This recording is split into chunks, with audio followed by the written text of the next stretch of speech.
Nidal Foqaha. He's head of the Palestinian Peace Coalition. And Nidal, of course, what is the Palestinian reaction to this announcement from the Prime Minister? Well, good evening first.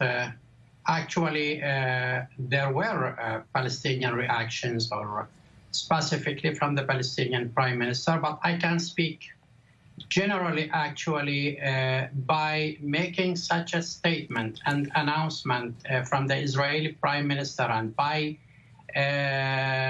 engaging or using the settlements, Area C and the Jordan Valley, as part of his electoral campaign.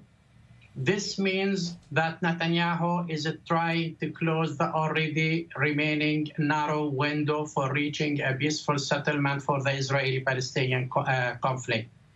It means automatically by the annexation, if the annexation will happen specifically for the settlements and for the Jordan Valley, namely, this means blocking any opportunity of having an independent Palestinian state side by side with Israel, and then no two-state solution for this conflict, which means Netanyahu will put us in front of a certain reality sooner or later, which is the one-state reality.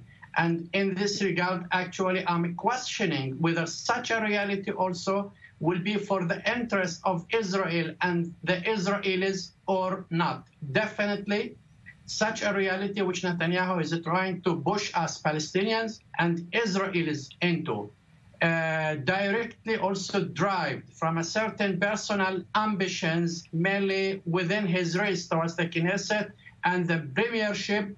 This means he is blocking the path towards reaching a peaceful settlement for the conflict.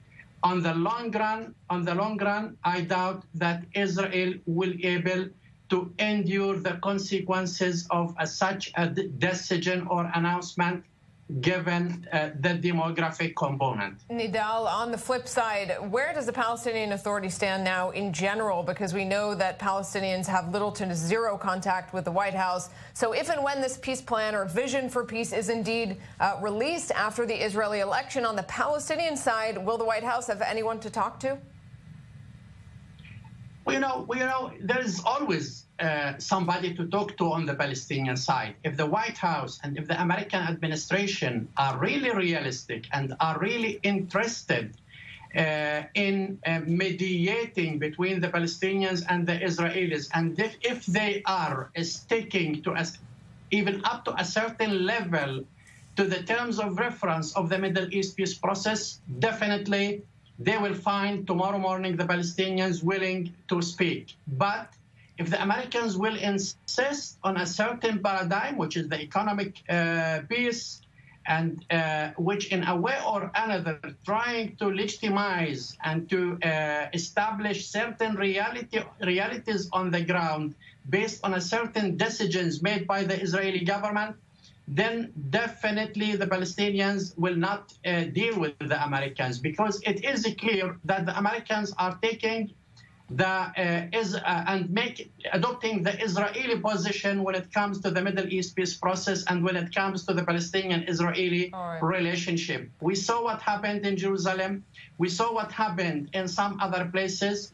And we saw actually this connection and the way Netanyahu tried to highlight it, that everything at the end of the day will be coordinated with the Trump's administration, meaning in a way or another.